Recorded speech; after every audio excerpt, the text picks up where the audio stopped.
Hey everyone, this is Bill Rodriguez from Amoeba. Good morning, good afternoon, depending on where you're calling in from.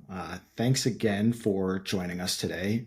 Really excited to have you all here.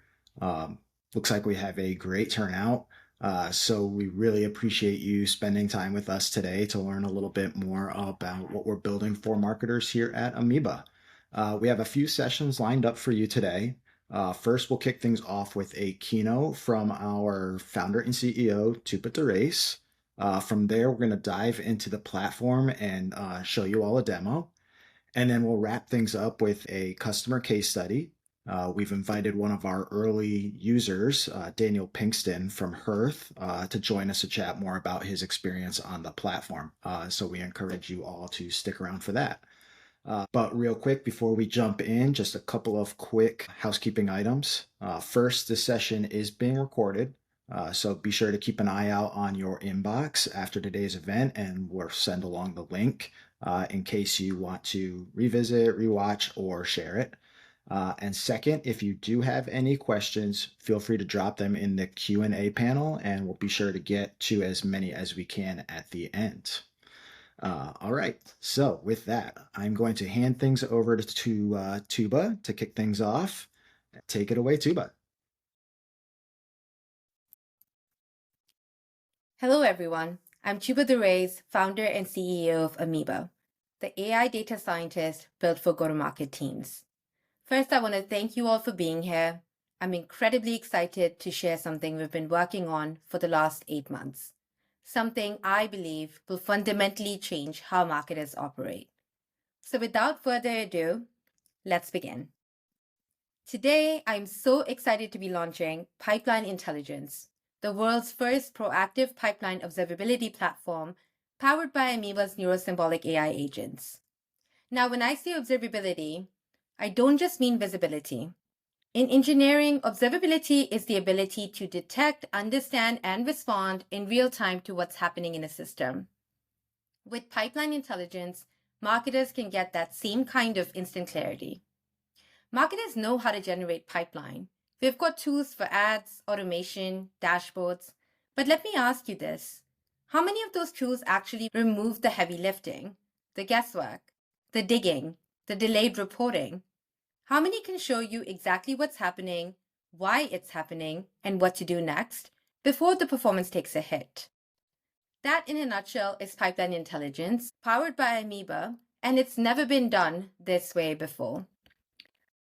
So let's talk about the problem behind the curtain, which is the data chaos. The reality is most marketers still live deep in the trenches of data chaos. Salesforce shows pipeline, Marketo handles your nurtures, Google Ads tracks spend, Zendesk logs support tickets, product analytics lives somewhere else. Data's everywhere, but clarity, it's rarely immediate and it's rarely complete. So when pipeline stutters or CAC spikes, we're left scrambling. We download spreadsheets, we post in Slack, we ask around trying to stitch data together, and we hope. We hope that someone can tell us what went wrong. This is how we lose precious days and precious pipeline. And it's exactly the kind of reactive cycle we at Amoeba are here to end. Now think about engineers for a moment. They solved this problem years ago. Engineers don't wait for users to complain. Well, most engineers don't.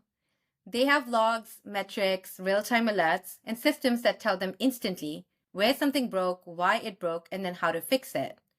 So as marketers who are responsible for millions and millions in pipeline and revenue, why don't we have access to the same thing? Why don't we have observability for our pipeline? Why can't we get immediate alerts, clear diagnostics, and actionable recommendations, but more importantly, before problems turn into lost opportunities? This is exactly what we set out to build, and today we're able to bring it to life. Pipeline Intelligence, again powered by Amoeba, is built to give go-to-market teams the kind of observability engineers take for granted. It automatically connects all your critical data, Salesforce pipeline, your Marketo campaigns, again, your Google ad spend, product usage, Zendesk ticket, and yes, even Stripe billing, and brings it into one unified living system. No more retroactive analysis, stitching reports across 6 different platforms, no more Slack threads that start with, does anyone know what happened here? We all get those. Instead, Amoeba continuously watches your go-to-market data for meaningful exchanges. Its job is to alert you in real time, explain the root cause, and recommend your next move. For the first time ever, you'll have an always-on system looking out for the most important signals buried inside your pipeline data. That is what true pipeline intelligence really means. And this, I believe, is the future of how marketers would work. So what makes Amoeba unique? What makes Amoeba uniquely powerful is the technology that we have underneath, neurosymbolic AI. This means Amoeba just doesn't instantly detect patterns. It can explain the precise reasoning behind each insight and recommendation. Its job is to find things that are important and things you might miss. Every alert and recommendation from Amoeba includes transparent reasoning, fully inspectable, understandable, and trustworthy. It's not a black box AI, but instead a transparent intelligence marketers can rely on and do so confidently. Let me talk about what this means in real life. So Sarah, she's a marketing leader at a cybersecurity SaaS company, faced an overnight drop in MQL to SQL conversions from 40% down to just 25%. Normally, Sarah's team would spend days pulling data, hunting explanations, losing critical pipeline along the way. But because she had Amoeba, she immediately got alerted. Amoeba pinpointed a broken tracking tag causing the drop. Sarah fixed it instantly and within 1 week recovered close to $250,000 in pipeline. Sarah didn't have to guess or dig. Her data spoke clearly to her. And better yet, moving forward, Amoeba will point out things like that automatically, so she doesn't ever have to be caught off guard by what went wrong. No more MQL to SQL conversion loss problem. Let's consider Cam. He's a VP of marketing at an API software company. So Cam had plenty of tools to generate pipeline, as most growth marketers do, but rising customer acquisition costs confused him and was eating into his growth. Amoeba instantly revealed 30% of his ad spend was wasted on irrelevant keywords, and his mobile forms were causing drop-offs. Cam didn't dig for weeks. He simply clicked to approve Amoeba's recommendation, which optimized his ad spend and streamlined his forms, and within 2 weeks, CAC dropped 22%, and his pipeline velocity had increased by 15%. Again, no new budget, no heavy lifting, just immediate clarity and intelligent actions driven by Amoeba. This is the shift that we're trying to bring with Amoeba to marketers. So if you think about before Amoeba, you had manual reports, delayed insights, reactive guesswork. And then after Amoeba, you get immediate alerts, clear explanations, intelligent, proactive recommendations. It's a complete transformation built for marketers that's inspired by how technical teams operate. It's critical to address one final point, which is trust. Marketers can't rely on black box recommendations. With Amoeba, every insight and recommendation is fully transparent. You see exactly why an action was suggested, the data supporting it, and how confident the platform is. Transparency isn't a feature, it's our commitment to you and our customers, such an important part of all AI applications. So now, given all that, imagine your morning tomorrow. You open Amoeba and instantly your pipeline data is clearly speaking to you. Your pipeline velocity increased by 12% thanks to last week's webinar.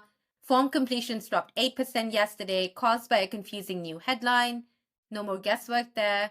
Recommendation shift 20% budget from LinkedIn to retargeting ads. Forecasted pipeline lift of 14%. You didn't even have to add any new dollars. You click approve, sip your coffee, and move on with confidence. This is what pipeline intelligence feels like. Today, you've seen pipeline intelligence powered by Amoeba, the world's first data scientist built specifically for go-to-market teams. Again, many platforms help marketers generate pipeline, but how many truly eliminate the heavy lifting around knowing exactly what to do, precisely when to do it? The companies that win the next decade won't just have data, they'll have clarity.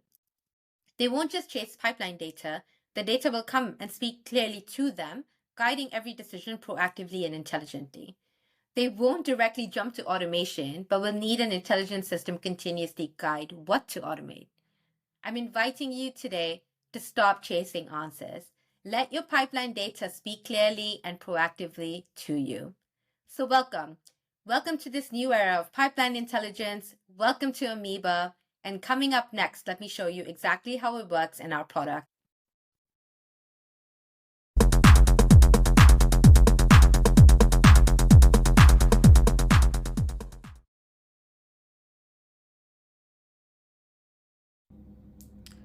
Okay, welcome back everyone. Super excited to show you what we have built today.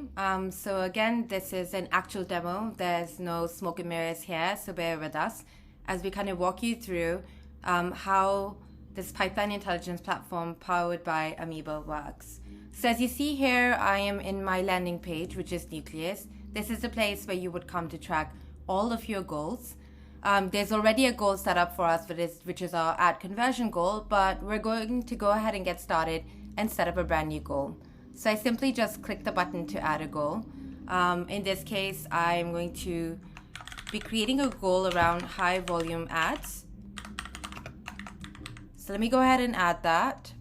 So again, Amoeba connects to all sorts of different data sources, but for the purposes of this demo, we're going to demonstrate using an uploaded CSV. So I'm to go into my marketing reports and then add my high volume ad data report. So I'm adding that here. And then I click submit. So what's happening behind the scenes is all the data is coming together and essentially creating a schema. So here you have our first agent, Atlas. And Atlas's goal is to work with you to identify what your goal is going to be. Atlas basically takes what your goal is and then looks at the rest of your data and then passes that information over to our other agents in the background, which are neurosymbolic in nature, and then will start to show you which key drivers make an impact. So in this case, I want my goal to be, let's say I want my ROAS to be 75. It's a really high and ambitious goal because to have a return on ad spend that's that high, sometimes with high volume ads data is not really possible. But again, the goal here is to set an ambitious goal so you can track how to achieve it. So Atlas came back really quickly and just basically described to us that the goal was, target goal was 75%. The end user can go ahead and then accept this goal. If you don't agree with the goal, you're also welcome to say that you don't agree with it and then keep talking through it. Okay, great. So now that our goal has been set, you are looking at your first living brief. So let me walk you through the components of the brief. So first and foremost is obviously the goal that you're tracking. And here you can see that the current average is around 50 and we're looking for 75. So we're getting closer and closer to our goal.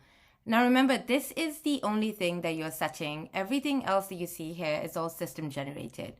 So on the right hand side here, firstly, you see a little brief that was created. So the idea here is this is like an intelligence snippet that tells you exactly what's happening in relation to the goal that you have set.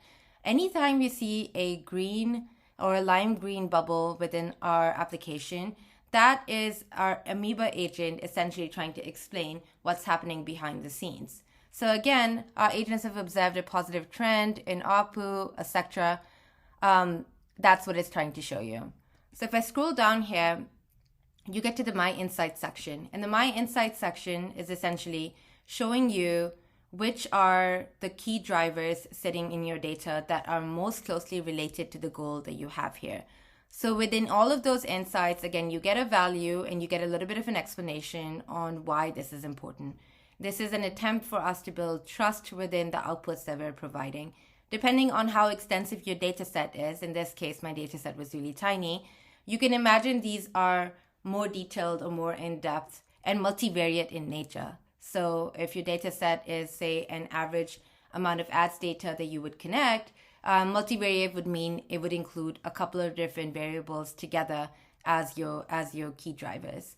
And then we're limiting it to 3 because we want you to pay attention to what is most important within your data. And in some cases, if the data set is really big, you'll see us have more than 3 as well.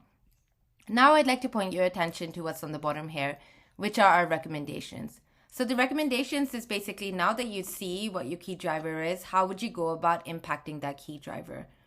In this case, these recommendations that you see on the bottom here are directly related to this first insight.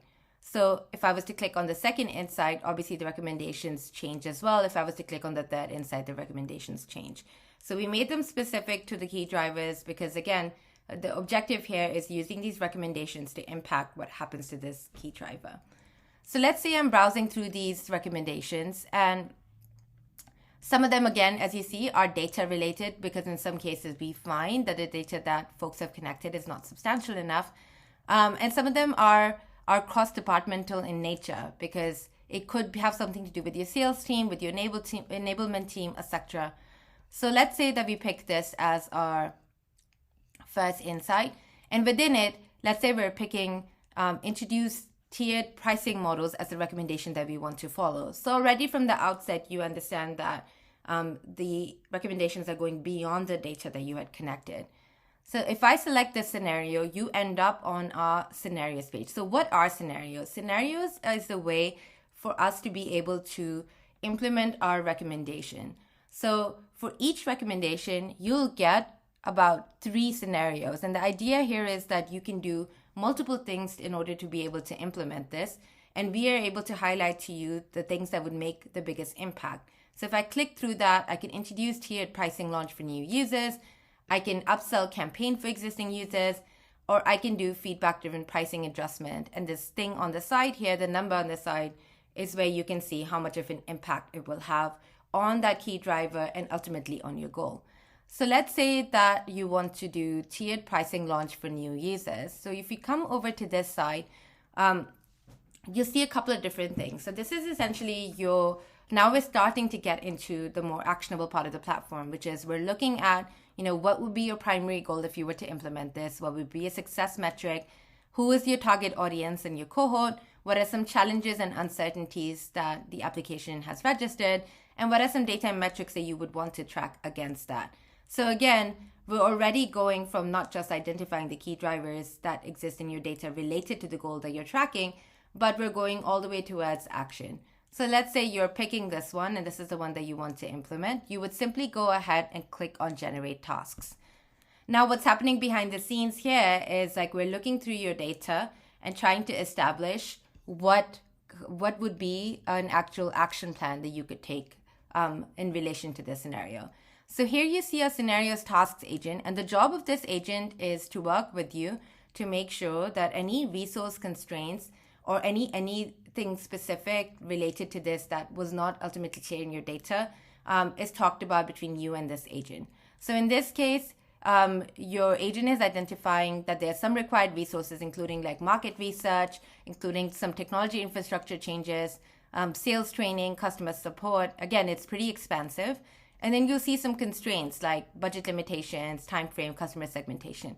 It also gives you next steps. So it asks you, again, which specific audience segments do you want to target? So in this case, I want to go ahead and say I want to target new users from Monday and Wednesday, because in this case, I am trying to make sure that I'm experimenting with a certain cohort and not obviously every new user that ends up on my platform.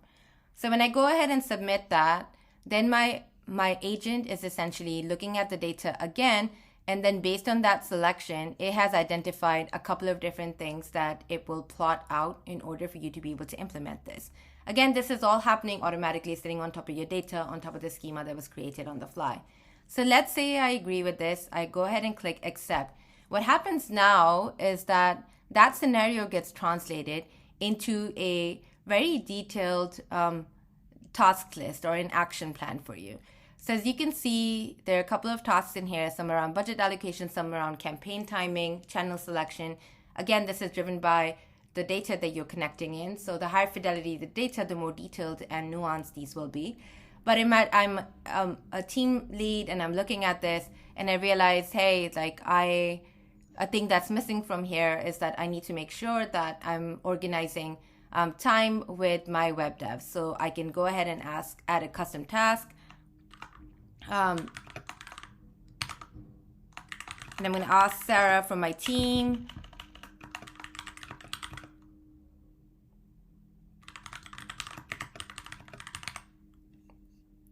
and I'll go ahead and submit that. And as you can see, that got added right here. Now, the idea behind our tasks panel is not that you stay within this platform itself and it's another project management platform for you to manage.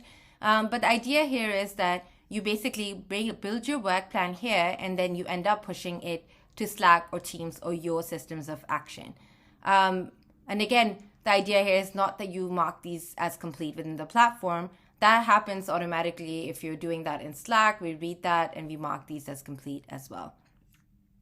Now, let's go back to our scenario here, and then let's go back to our goal here. So I would come here as an end user and I would want to look at some of these insights. And let's say the data that's connected behind the scenes here, it's not immediately obvious to me what the trends are, right? Because this is limited information. It's limited only to the things that are most important for you to see. And I wanted to explore the data further. So what I would go ahead and do is essentially view this in the data lab. Data lab is something that we launched a couple of months ago, and it's your way to be able to explore what's happening within your data. So it's a long form analysis. So you end up within a data lab. Again, you don't need to attach any data here. The data is automatically connected to this based on the goal that you had set previously. But let's say I want to explore, let's say I want to ask it for some odd trends in the data. So I can go ahead and ask that question here. And again, we are routing all of our queries through our neurosymbolic AI system. And the intention there is, its job is to find not just linear, but not linear trends, things that are important within your data that you wouldn't normally see. So it's going to go ahead and kind of pull that information for us.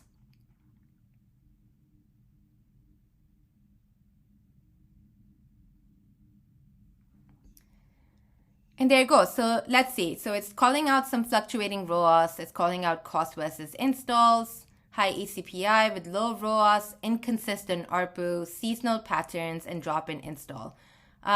It also tells you that these trends suggest a need for further analysis to understand the underlying causes and to optimize the marketing strategy effectively. Again, the job of Amoeba is to continuously guide you to be able to see how you could become better data stewards as well.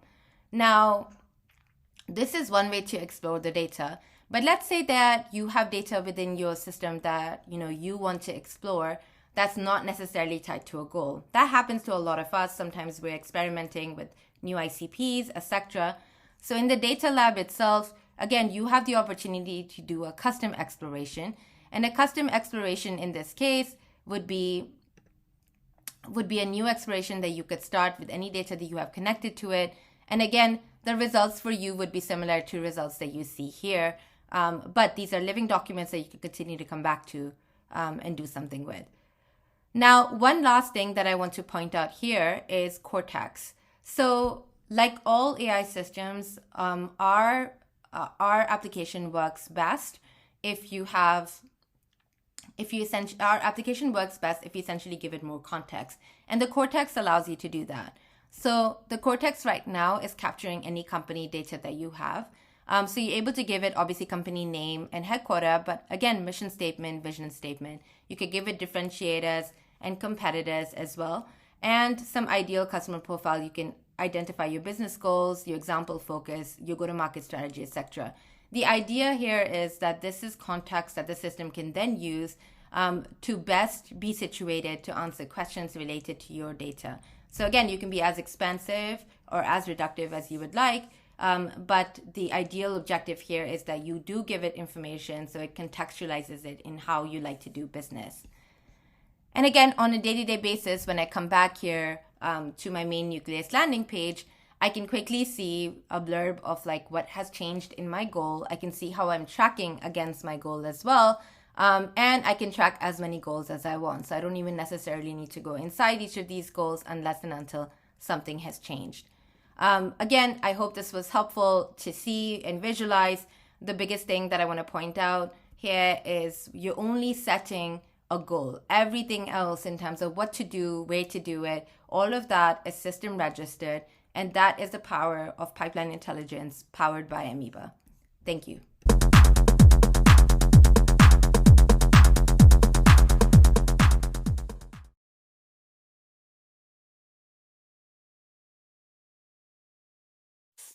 All right. Hi, everyone. I'm joined here today by Daniel Pinkston, the manager of performance marketing, but an all-around savant at Hearth. We're going to be talking a little bit more about how Daniel's been using Amoeba today, but let's kick it off with Daniel, you giving a little bit of introduction into yourself and your role at Hearth.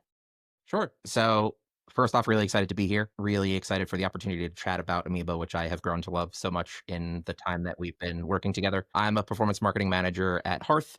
We're a SaaS company that works with residential contractors. We help offer financing, and then we have a operations platform with a bunch of digital tools, quoting and contracts and the like. And I've really enjoyed working in this weird B2B to C almost situation where it's a B2B company. We sell to other businesses, but you kind of have to think like a consumer as well because our audience is not the traditional B2B where they're not thinking quarterly and worried about their tech stack. They don't even know what a tech stack is. And so it creates a lot of fun challenges and a lot of interesting problems to solve around even just everything from copywriting to performance and targeting and all the pieces. So I've bounced around. I've had a really like non-linear path over the course of my career. I Mhm. started in content marketing before really making the jump to performance digital paid media. I've been the head of growth at a small startup and I've done all these things. I got to work at Refine Labs for like a year and change and work with some really, really great people over there. So I've kind of seen a lot of different things and I try my best to bring all of that into what I'm doing all the time.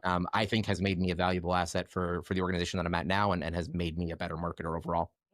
I'm very curious from your perspective, what is kind of like a shift or a trend in marketing that you've seen that you feel like others are kind of starting to catch up to? I think, I mean, obviously AI in marketing is the hot topic right now, especially on the heels of the last couple of weeks with all of the advent of the ChatGPT 4 image generation and all the things that are suddenly now threats to every designer and marketer out there. One of the things we've talked at length about is even just how you approach prompting and all of those things. Yeah, But I think that I love this notion of marketers moving towards more involvement in operations that is facilitated by a lot of these tools. So when it comes to the different automations that you're doing, like I've been very lucky as of late to work on a bunch of really cool projects around the website and around integrating cappies. When you start to play around in some of those tools, it forces you to learn new skill sets. It forces you to learn new things that like now I will say I'm like I consider myself like a junior web developer and I've started to learn about SQL and I'm pushing to try and learn more about UI and UX design. And so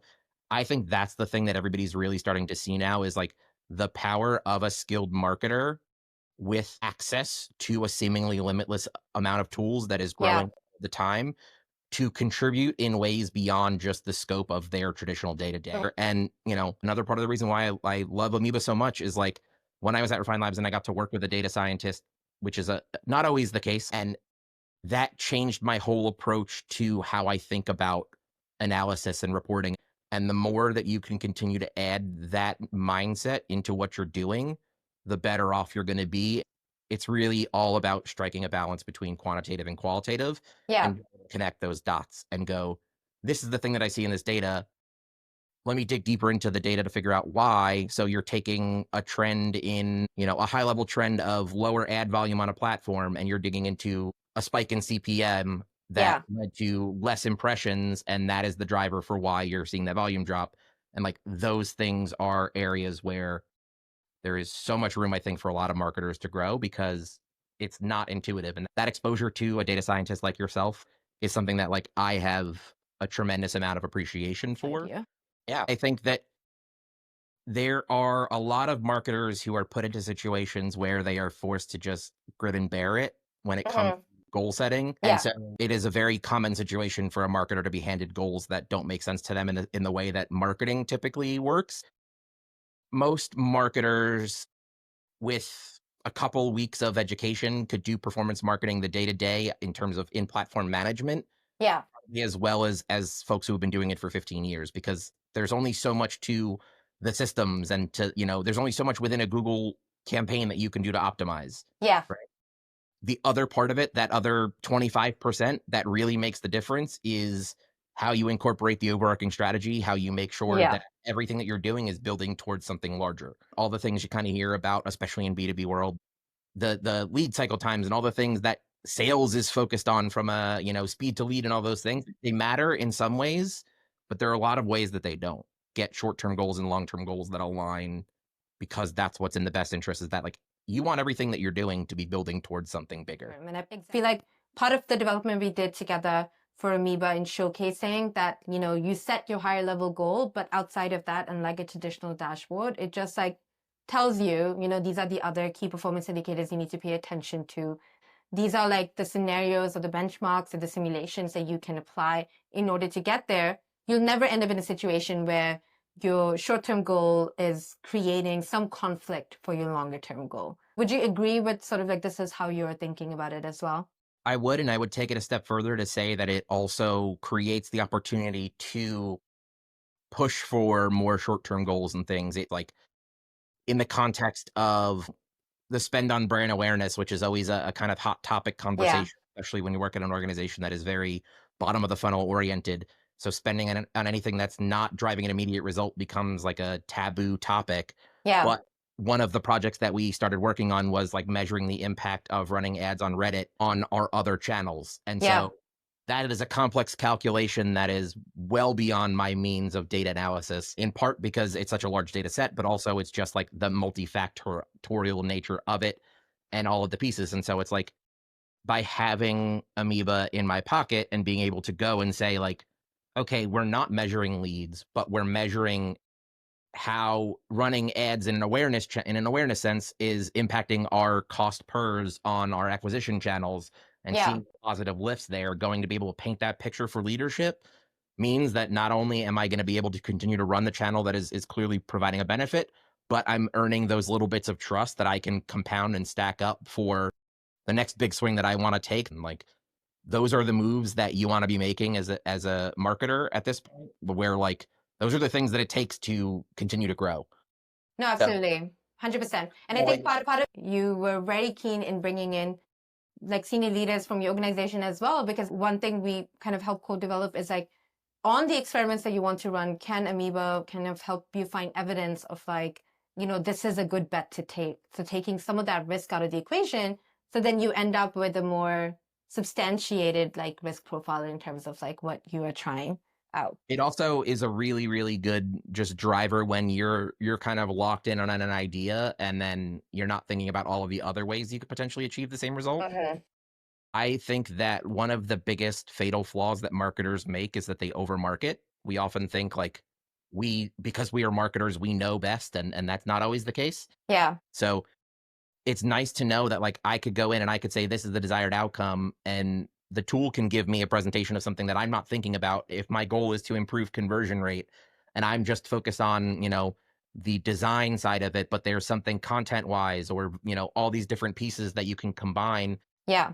and like A/B tests is one of those things. Hot take is always that like A/B testing is nonsense in Yeah. the sense that like the person that saw A and clicked on A wouldn't have also clicked on B because both your ads Yep. are good. There is that variant in all of it where you could just be a good marketer. You could just have good creative. You could just have good, and so like I love that this pulls you out of that pure A/B testing approach to actually getting into meaningful evaluation of these are all of your options and doing it in a way where it's an if then kind of approach. So Yeah. it's if you try this, this is the highest likelihood of success for you doing this. And then if not, here are some fallback plans. So you're not No, going in. absolutely. So there are all these different factors that a human, unfortunately, maybe even intuitively knows where it's like hard to compute, which is why with Amoeba, we kind of marry like the neurosymbolic AI is about marrying the symbolic, which is deterministic, with the neural net, because what you're actually trying to find is like, what are the nonlinear connections that you're not thinking of or you're not looking at? That was one of the things that like from our first conversation and when you kind of explained it to me,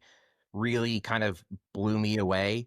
But just learning about the neural net and like being able to understand the functional difference between the predictive nature of it to the actual like qualitative and quantitative pieces. Yeah. But it's like a whole different plane when it comes to the neural net side of it and the way that you guys are operating and what it brings to not feeling like it's just Google search on steroids. The thing we feel quite strongly about is this human augmentation thing, which is like Amoeba can't recreate Daniel's like intuition. Like your intuition is like from years of your experience.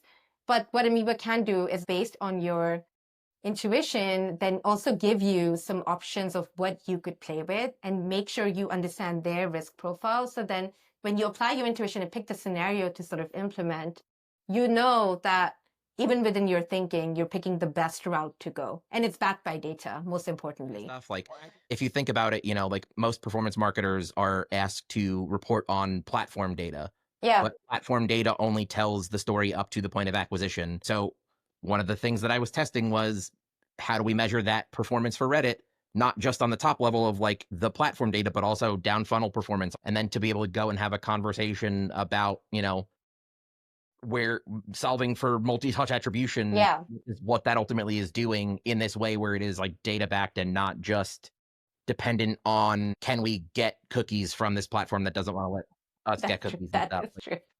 I just feel like there's no problem that I couldn't lob over to you and you'd be like, oh, well, we have a way to solve that. Yeah, because I think, again, if you had a data scientist on your team, you wouldn't really constrain them and say, like, this problem for this data set. And in my entire experience, you're never really touching one data point or even one set of data. You sit across a bunch of different functions. So a tool that is going to be your like accompanying tool also then can't serve just like one purpose. It's equally important for you to figure out if you were to advertise to a brand new ICP, what that could potentially look like, as it is for you to figure out what your lifecycle marketing looks like for your existing ICP. Hey, your data is telling you should look here and potentially do this. Because we're focused on that, it also then allows the end user to become actually like more data driven as a practitioner. So tell me a little bit more. We talked about this very early on like you had a very keen interest in understanding fundamentals of like how to be even more data driven than you have been, or how to apply some of these data science techniques. So speak about like how you feel like Amoeba is like maybe helping you with that as well. So I think that it's very easy to kind of get put into that position of like decision fatigue or paralysis. Yeah. So one of the big things that like I've tried to lean on the tool for is that data science backed approach because I know that I'm not a data scientist. All of the like having access to a tool that I can go to and say, how do I calculate this benchmark? What data do you need to be able to do this calculation? Yeah. And it allows for a much deeper level of analysis. It also allows for a lot deeper insights. And overall is going to shift the way that you think so that you're going to be orienting towards like, okay, if I can't solve this problem this way, how can I solve it another? No, absolutely. And like for folks who are listening, we're not here to replace your data scientist or your data. Daniel himself has a data analyst on his team. I think, again, the idea is He's like, really excited to get into the tool as well. yeah, and you're creating this like enthusiasm around data and the kinds of questions that you're asking, which should hopefully lead to a lot more constructive conversations. And in some cases, data scientists can also use this tool to be like, okay, these are like the different kinds of approaches that are coming out of the data, and then they go to their desk and they do conduct like further research on them. So augmentation, not replacing. I've also been approaching it from that lens of like, how can I have more productive conversations with my data scientist? Yes. How can I self-service a bit so Yeah. that I can come to my data scientist with the most fleshed out, like I have solved for as much of this as myself as I can. Yeah. Now I need you to either carry me that last mile or like, let's push it even further. Yeah. And you hit on something very interesting, which is I've always said data is the universal language in a business, essentially. So finding out ways to unlock it, like it's important that it's not just about like tabular data, it's like the narrative. So like a tool that can give you an explanation of like why something is important, but then also allow you to build a narrative around like why should other stakeholders in your company pay attention to that? I think that piece of it is like really, really important. Would you agree? I can look for insights that I know to look for, but there are going to be things that are going to come out of it that I wouldn't have even thought of, or like when you're first starting an analysis and you Yeah. can drop in the raw data and be like, what is your first pass at this? Yeah. That gives you that context for you to go, okay, I'm seeing what it's seeing, or I missed this already. Now let's dig in deeper. Yeah, and like actually that brings you to a really good point. One of the features that we co-developed with you was this idea of Cortex, which is like the brain of the application right now, where you're giving the application not just like context into your organization, but then also into who you are and how you like to operate. That's one of the other most valuable things that I've seen come out of it lately is that you're able to apply the context for multiple components of from competitors to different things that you have. And Yeah. so being able to like have a centralized location for where you can continue to add context on here is what we do, here's what we're trying to do, here are our goals, and like looking at it in that holistic way, and then being able to drawing from that context as you go so that it is able to be tailored to like it gives you that versatility, that malleability, like you said, to be useful in seemingly endless number of ways to Yeah, I like. think even in our data lab feature, the summary feature came out of our conversations as well, where you were like, I'm exploring this topic I can keep coming back to it. Why can't you summarize for me basically whatever I talked about it before, so then I have context when I'm coming back into it without having to read through the entire thread?